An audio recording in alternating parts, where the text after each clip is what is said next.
Hello everybody, this is Maniac4Bricks, and I'm here today with the LEGO Knights Kingdom Adventure Box from Scholastic. This contains 32 pieces, including a minifigure and a vehicle. It is ages 5 and up. It was released initially in 2005, and according to the back of the box, the retail price of this was $9.99 in the United States and $12.99 in Canada. I haven't been informed beyond that if it was an exclusive in any particular stores or promotions. I do know the polybags themselves have been found in other locations under different conditions, but I'm happy to find them both in this package with a book. This I picked up from eBay a while ago, haven't really done much for reviewing it, but I did get a request from my Discord, which is newly available. Payday May asked on my video request channel to review more LEGO Knights Kingdom 2 sets, and I introduced him to this one, and he thought that will work. I also am hoping at some point later to fulfill the rest of his requests, so if you want to see more about that, head down to the pinned comment down below to learn more about the Discord. Yes, I'm still learning to use Discord. I apologize for any wonkiness in between things or miscommunications, but here we go into the review. As far as the book itself, it's actually a pretty square-bound, like, very rigid thing. Not frigid. It's not a refrigerator. It does have a magnetic strip along the side of it, so that's how it can open and close with ease, and holds it very well. In here you can see the two polybags that we'll be getting in this area. I'll look at those in just a bit, and then later in the review I'll take a look through the book, simply just showing you page by page what it looks like for those who are interested. But let's get to the polybags right now. There's a little drawstring here to pull out this tray with the two polybags. We have set number 5994, Catapult, and we have set number 5999, Jaco. Now for me, this always was curious because Jaco doesn't actually look like this in most of the Knights Kingdom sets. He does not have that same kind of face, though he does have some similar armor. So I don't know if this was just a renamed polybag, if this was something before creating the character officially, or maybe it's just someone from his region of, if I remember correctly, Talonjay. Because Knights Kingdom, was divided into several regions. They were all unified under one kingdom. Probably learn more about that in the book, but let's open these up, build them, and have a look at the polybags. So here we have both polybags built, only the catapult had extra pieces, or spare parts I should say, included with it, only 2 of them. As far as the instructions, they are very easy to follow, very simple, just kind of standard fare of a polybag with double-sided paging. And on the back of this, when it's done, you have this half page that is devoted to the next year of Knights Kingdom. So I'm assuming that this was a later release for both the polybag and this whole adventure box, so that you would actually have a nice amount of time for the teaser before the next year of sets. Looking on to the instructions, yes, there are kind of instructions. With the Jaco minifigure, the torso and head were actually assembled in the bag, like they're already manufactured like that, so you only have to fit on the rest of the accessories, as you see there. Taking a closer look at his face, it's not unique, but it is unique for its time, I should say. It was in a couple of sets around this time that you really don't see that much anymore. Still a pretty good looking face in my opinion, even to this day. It is a printed version of Jaco's armor. Sometimes they did that. I know they did that with Raskus in the Citadel of Orlan, which is one of the bigger sets from that year. Printed, double-sided shield, or rather the same emblem was on both sides of that side of the shield. The only difference being which direction the stripe faces. And then you have this medium blue crossbow, which I don't think you see that often. Also, the helmet is nice in that blue color to match everything together. So I think it's a pair that fits very well together. You could easily have a minifigure walking around with the catapult or operating it. So you would have any one of the 4 cylinder pieces that I dropped on the floor to fit onto the back of it. Simply fits horizontally, and then you could launch it just by tapping. So it works very well for what it is. I also did like an extra building technique in here where they used a 3-long pin in order to fit this wheel on the side of it. So you could actually have that as him actuating the catapult, which is neat. And also the horse piece on the front is cool too, only used in a couple of sets from the regular wave. You can even see what some of those sets are like because the minifigure polybag includes this on one side for a foldable paper, and on the other side we have kind of a mini poster of Knight's Kingdom. I have seen this a few times before, not only on the box itself, but also in other sizes of posters, which is nice to get a small one if you don't have the space. Now we'll move on to the book and see if any of this actually works into it. Okay, so I am not going to read the book here. I am simply going to flip through the pages and give it a little bit of time before going to the next page so that you at home can read it at your own pace. You could always pause the video if you want to learn more.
Okay, so here we are again, and for everyone who skipped the book, there was nothing mentioned in there about either of these two polybags, whether by illustration or by reading it. So it doesn't really add into the story as I was hoping it would, because I've had experience where LEGO sometimes incorporates the build into the book itself with Duplo, with Brickmaster, and I was hoping the same thing here, but not quite the case. It is still nice to get a couple of accessories, and if you're already into Knight's Kingdom or you're already into castle-themed stuff, these are good to add on to that. I will say that for castle-themed stuff, you'll probably like the catapult a little bit better.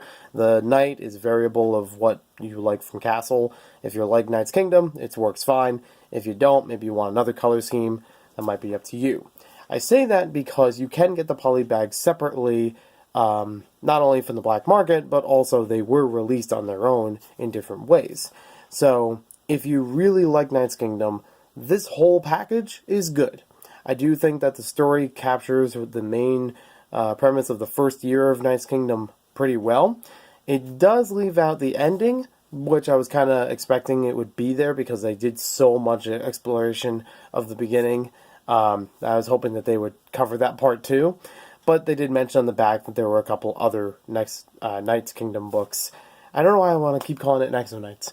Anywho, it is good for illustrating. I really do like the comic book style with it. It's easier to comprehend that way.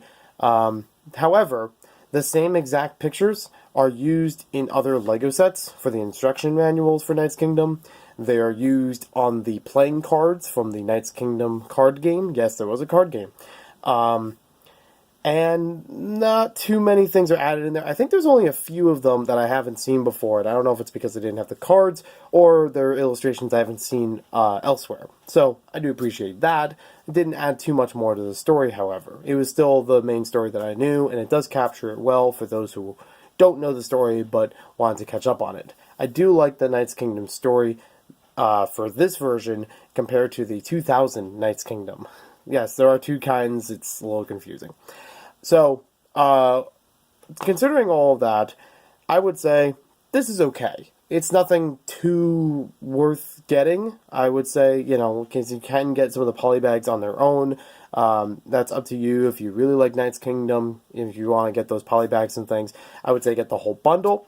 If you like Castle in general, the catapult suits fine, but you probably want to add a few things and jazz it up a little bit to make it a little more medieval.